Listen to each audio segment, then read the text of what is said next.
Reka mbanze ngushimire wowe ufashe umwanya kugira ngo ushobore gukurikirana iyi audio. Uyu mwanya muri kumwe na Dr Rubanza Rwite Honeste, ndi umuganga w'inzobere mu buvuzi bw'umuryango, nkaba n'impuguke mu byo kuvura indwara za NCDs, ziriya ndwara zitandura. Nkaba nifuje rero gutegura ikiganiro kitari kirekire cyane, ariko muri gahunda yacu twatangije yo kwirinda biruta kwivuza, aho nshaka kuzajya ganiriza abantu ibintu bimwe na bimwe badasobanukiwe ariko bashobora gusobanukirwa bigatuma birinda indwara, nangwa se bakagira ibyo bakora bituma bazigabanya niba zarabageze mu mubiri. Ikigamijwe cyane cyane ni uko wagira ubuzima bwiza, ubuzima bukomeye, ubuzima buzaramba, kuko igihugu kiragukeneye. Twese tuzi ko umutungo mukuru ni ukugira ubuzima bwiza. Buriya iyo umuntu afite ubuzima bwiza, ibintu byose yashakisha mu isi afite ubuzima bwiza bigeraho. Ariko iyo urwaye, niyo waba ufite ibya mirenge, igera igihe ukabona biri kugupfira ubusa, ntabwo wishimye, ugasanga umuntu abayeho nabi. Akaba ariyo mpamvu nifuza kugira ngo turusheho kunoza ubuzima bwacu. Nkaba rero ibyo ngenda nshakisha, iby'ubushakashatsi bugenda bugaragaza, nangwa se ibipimo ngenda mbona, nangwa se uko mbona indwara ziteye muri iki gihe, ziri kuvuka ubu, zisanzwe mu bantu, ngenda nshakisha inkomoko yazo, nkareba niba hari icyo umuntu yakora kugira ngo azirinde. Ubu rero uyu mwanya ngiye kuganira ku bintu tugiye gukora byoroshye, aho tugiye gukoresha amazi twivura. Aya mazi yitwa Aqua Salveo. Ni amazi uzategurira iwawe mu rugo, ntabwo ari amazi uzagura ku isoko, ahubwo uzayakorera iwawe mu rugo. Gusa bizagusaba kugura produit nangwa se solution yakoranywe ubuhanga buhanitse cyane, ishyira muri ayo mazi ibintu by'ingenzi umubiri w'umuntu wese ukeneye kugira ngo imikorere yawo igende neza. Aqua Salveo rero ni produit irimo ibintu bitatu: irimo zinc, irimo copper nangwa se cuivre, ikabamo na silver nangwa se argent. Ndibuze kubigarukaho aho ndatangira kubasobanura neza impamvu izi minero, iyi myunyu ngugu itatu bayishize muri aka gasolution bakoresheje ikoranabuhanga ryitwa nanotechnology, aho rikora agasolution kateguyemo ibintu umubiri uzahita ukoresha bikajya mu ngirabuzima, bigakora imirimo bigomba gukora mu mubiri bitabanje gusebwa n'igifu nangwa kururwa mu buryo buhambaye cyane n'amara, ahubwo aho bishobora kugenda bikinjirana n'amazi, uko amazi atembera mu mubiri bigahita bijyana nayo bigera muri za serire. Nuko rero mubizi neza, amazi ni ubuzima, amazi ni ikintu gikomeye, twese turayakenera mu buzima bwa buri munsi. Umubiri wacu ugizwe na 70% by'amazi, hafi 70%. Iyo utayeho 5% bitewe n'ibyo wiri gukora, utangira kugira icyaka. Iyo bigeze ku 10% utangira kuraba. Amazi rero ni kimwe mu bintu bigize umubiri wacu. Ariko sinaza kubaganiriza cyane cyane kuri ibi by'imyunyu ngugu, ntarababwira amoko y'ibiribwa umubiri wacu ukeneye, kugira ngo mugende musobanukirwa neza n'impamvu iyi myunyu ngugu nayo ari ngombwa. Mu moko y'ibiribwa umubiri wacu ukenera kugira ngo ubeho, ni amoko 7, irimo ubwoko 7. Icya mbere ni uko umubiri wacu ukeneye ibinyamasukari. Ibinyamasukari turabibona mu bijumba, mu miceri, mu kawunga, mu birayi, mu mikati, biva ahantu henshi. Ibinyamasukari twese turabibona, abantu benshi ntabwo babibuze. Ubwoko bwa kabiri ni ibinyamavuta.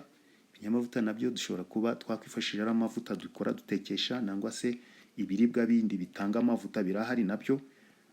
Twavuga nk'inyama, kabenze, twavuga soya, ubunyobwa, ibyo byose birimo amavuta. Ibinyamavuta rero biraboneka, mata, za fromage n'ibiki.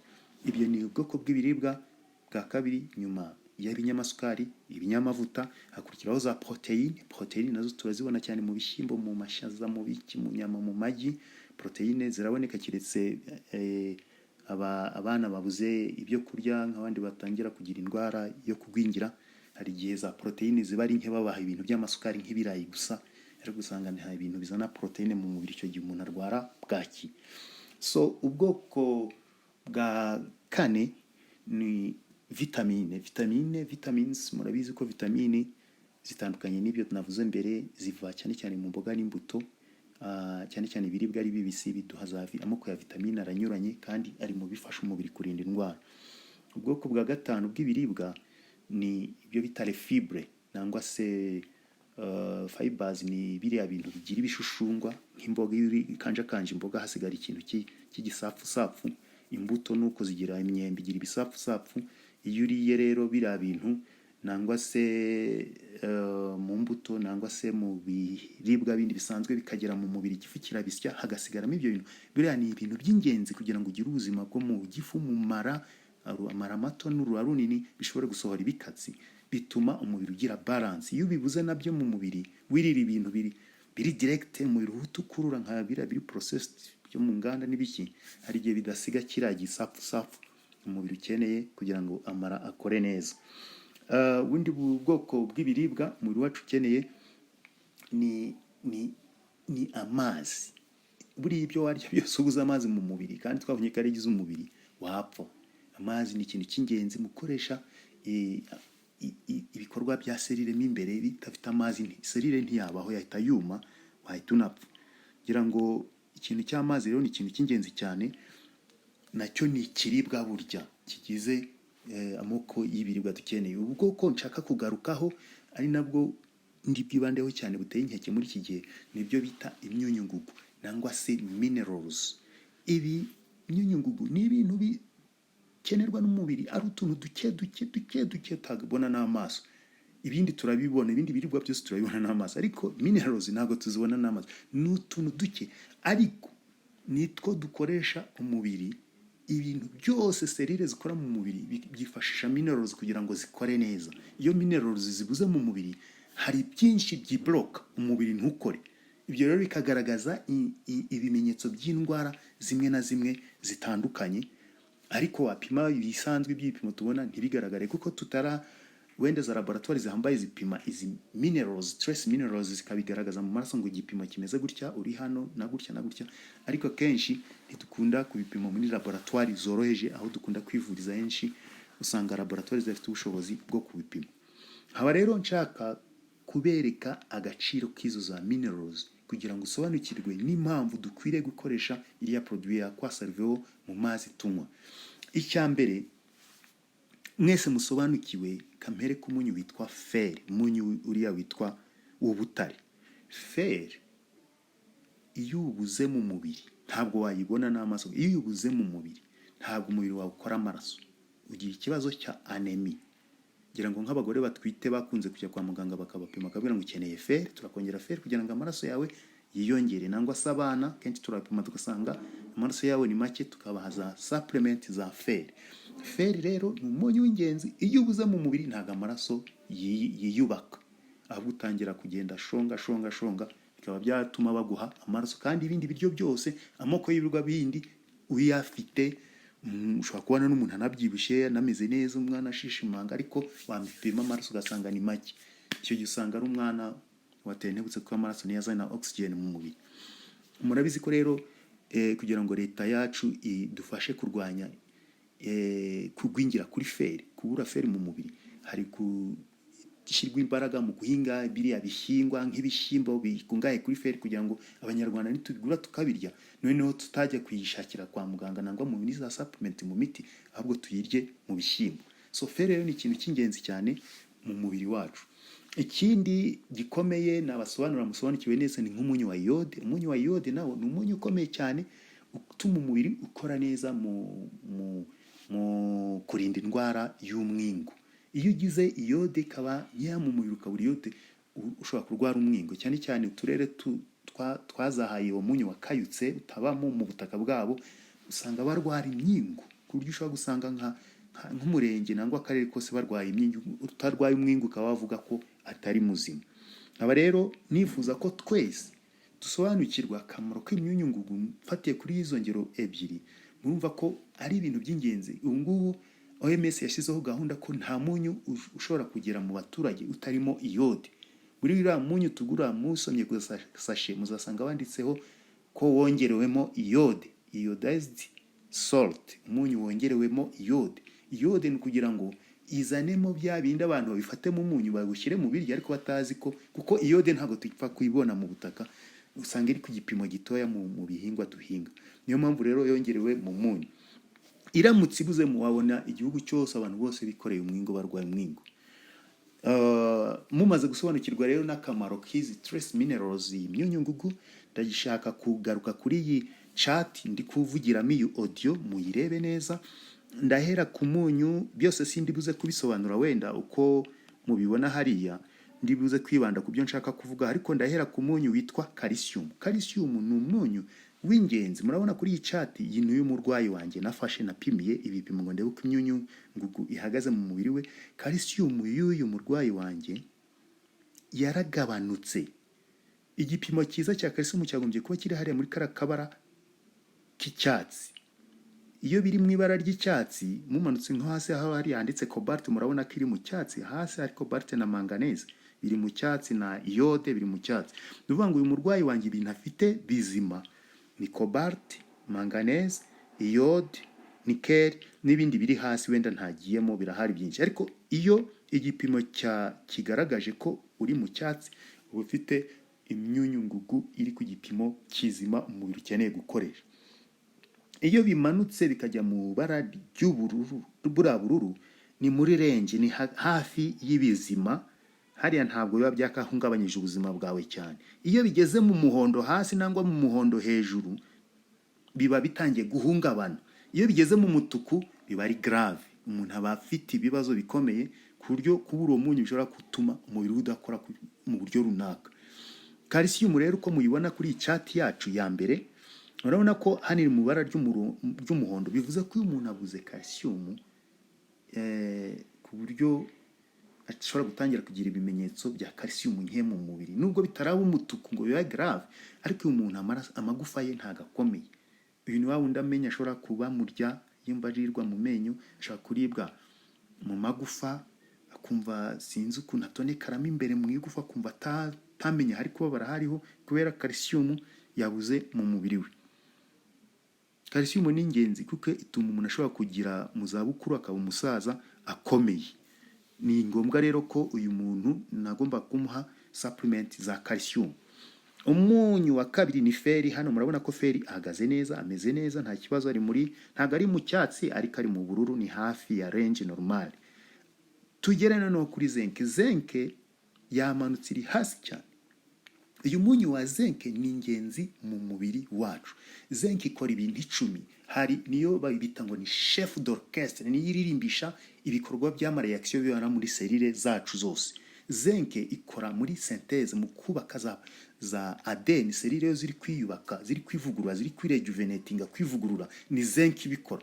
Iyo ibuze ntago selile ziri rejuvenating gusaza vuba, kuko niyo ikora muri synthèse ya ADN, synthèse y'ama proteine, synthèse y'imisemburo yose ikora mu mubiri, yaba ya insuline, yaba yo kubyara, yaba yo mu bwonko, mu mutwe yo gutekereza n'ibiki. Iyo ubuze zinc rero ubutakaje ibintu byinshi bishobora gutuma umubiri wawe udakora neza. Ubu nk'uyu murwayi wanjye ugeze zinc mu muhondo, hari byinshi ashobora kuba yumva bidakora, ashobora no kumva n'ibyiyumviro byarazimye mu mubiri we byose, umutwe we kwibuka memoire itahagaze neza.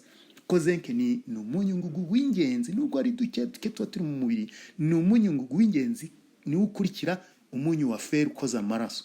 Fer ni wo munyu tugira mwinshi, umunyu ngugu uri ku gipimo cyinshi mu mubiri, hagakurikiraho zinc. Zinc rero itangiye kuba kuri, umuntu atangira kugira ibyo bintu byo kuhungabana muri memoire, ibyumviro bikabura, imisemburo imwe n'imwe ntikore neza, ukumva za diabete zaje, ukumva ibiki umuntu yabyibushe kuko ntabwo akigira imisemburo ifasha gutwika ibinure. Ugasanga umuntu ari kwibaza icyo yabaye, ari gukoresha imbaraga z'ibiki nibashakisha uko yivuza nibi, ari ugasanga ntabwo imiti iramugarura, kandi ikibazo yifitiye ni zinc gusa yabuze mu mubiri we. Wa munyu wa kabiri ni selenium, nawe iri hasi iri mu muhondo, sindayitindaho cyane ko ntabwo dufite objectif yo kwigaho uyu munsi kubera ko produit ndi kwigisha irimo zinc, cuivre na silver. Ariko mukomeje hasi gato murabona ko hari nk'umunyu wa phosphore uragerageje, potassium uri mu muhondo, magnesium uragerageje, cuivre nayo iri mu muhondo. Ntabwo biragera mu mutuku ariko ari mu muhondo, ntabwo ari ahantu heza na gato. So umuntu agomba gukora ku buryo cuivre igaruka he mu cyatsi. Cuivre nayo ni umunyu w'ingenzi cyane, niwo ukoresha ubwonko kuva umwana akirema akiri mu rusoro mu nda ya nyina. Nituma ubwonko bukura neza. Iyo ugize ikibazo cya cuivre umugore utwite, umwana ashobora kuvukana ubwonko butuzuye nangwa sinzi uko ameze, hari n'umutwe utirema neza akagira ubumuga. So cuivre rero ni ingenzi cyane muri izo reaction zo kubaka ubwonko n'imitsi. Cuivre iyo uyibuze utangiye kugira nk'uyu uri mu muhondo, atangira kugira ibinya mu mubiri, akumva umubiri ugira ibinya, biramufata agafata imiti ariko ntibishi. So cuivre ni ikintu cy'ingenzi mu kurinda imitsi yacu n'ubwonko bwacu. So iyo iri kumanuka gutya ntabwo ari byiza, ugomba kureba uburyo wayigarura mu mubiri.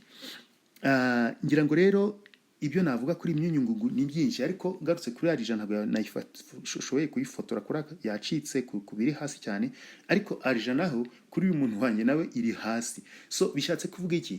Mu bintu arija irinda mu mubiri, arija yo ni umunyu ukomeye cyane urinda inflammation. Barya barwara imigongo, barya barwara mu mavi, bakagombatara umuntu agahina kumva ntabwo bigenda. Iyo arja itari yubatse neza mu mubiri wawe, ibyo bibazo biravuka. Ariko irinda za infection, ibintu bya inflammation, bira bya asthma, bira bya sinusite, ibyo bintu byose bituma umubiri uhora ugira allergie, ufureka, ugira za inflammation zinyuranye mu bice binyuranye, byaba mu ngingo, byaba mu mihore, byaba mu mugongo, byaba mu bihaha, byaba mu mazuru, byaba mu mihogo. Arija irabirinda. Haba rero nifuza ko abantu twese ntabwo tuzashobora kwipimisha kugira ngo turebe uko bihagaze. Uzabishaka azambwira, nzamupima nibyo, ariko icyo nshaka kuberekana ukuvuga ngo iyi myunyungugu ni ingenzi mu buzima bwacu. Iyo rero uyibuze ugira ibimenyetso by'uburwayi runaka, ushobora kumva memoire yaramanutse, ibyiyumviro ntabyo, ibinya mu mubiri, amava adakora neza, umugongo wamanuka kumva uracitse, bakajyana kwa muganga bakaguha imiti yo gukisa hasi no hejuru, ugasanga umaze igihe bidakira kandi ikibazo ari imyunyungugu gusa ubuze mu mubiri. Nkaba rero kuri uyu mugoroba mbashishikariza gukoresha ariya mazi. Aqua Salveo ni amazi dufite ashobora kugufasha, wakwifashisha, urayitegurire iwawe mu rugo, afata icupa rya litiro ugashyiramo udutonyanga dutatu tw'iyo solution, iyo produit dufite, ugashyiramo udutonyanga dutatu, ubundi litiro yawe ukagendana ukirirwa uyinywa witonze, kuko kunywa amazi nzabigisha uburyo banywa amazi neza ku buryo atakwangiriza ubuzima, kuko hari abantu banywa amazi nabi bikaba byakwangiriza ubuzima. Ubwo rero ni byiza ko buri wese amenya ibyo yakora akoresheje iyo solution ya Aqua Salveo. Aya mazi rero ya Aqua Salveo uyategura mu rugo iwawe, ufata amazi ya robine, ugafata kaga produit kaga solution, ugashyiramo ibitonyanga bitatu kuri litiro. Niba arayo ugiye kugendana igicupa cya litiro yari cya kindi cya litiro n'igice, ushyiramo ibitonyanga 5. Waba ushaka gutegura amazi y'umuryango, ugafata wenda ijerikani nangwa rwa rucupa rwa jibu rugira litiro 20, ukarushyiramo amazi ya robine, ubundi ugashyiramo ibitonyanga 60, ubundi ukabireka nyuma y'isaha abana bagatangira kunywa, bashyitsi n'umuntu wese. Ntabwo ari amazi y'umuntu mukuru gusa, twese tukeneye imyunyungugu mu butaka, kuko iyo tuyibuze mu mirire bitewe n'ibyo turguhaha n'ibyo turi kurya, dore ko ibirirwa muri iki gihe bisigaye bitoranije ukuntu bitewe n'iby'inganda zidukorera, ntabwo tukibona bya bindi naturel. N'ibyitwa naturel ubutaka nabwo bwagiye bujumbuka, kuko imyunyungugu ijumbukamo vuba. Noneho twatangira gufumbirwa ugasanga yo ntayirimo, imyaka ikera ariko itagikurura imyunyungugu mu butaka. Nkaba mbifuriza rero mwese kongera kugarura ubuzima bwacu. Ndifuza ngo muri ibi biganiro ngenda mbaha mwiga uburyo mwagarura ubuzima. Turi muri gahunda yo kuvugura ubuzima, regeneration, kuvugura ubuzima ku buryo umuntu ashobora kuramba akagira imyaka 80, 90 ari muzima, aho kugira 60 uri kujegera. Mbashimiye rero kuba mwanteze yombi, kandi ndifuza abashaka kugira ibyo bambaza ko mwanyandikira kuri WhatsApp yanjye, yeragaragara hariya kuri ya slide 0788490666.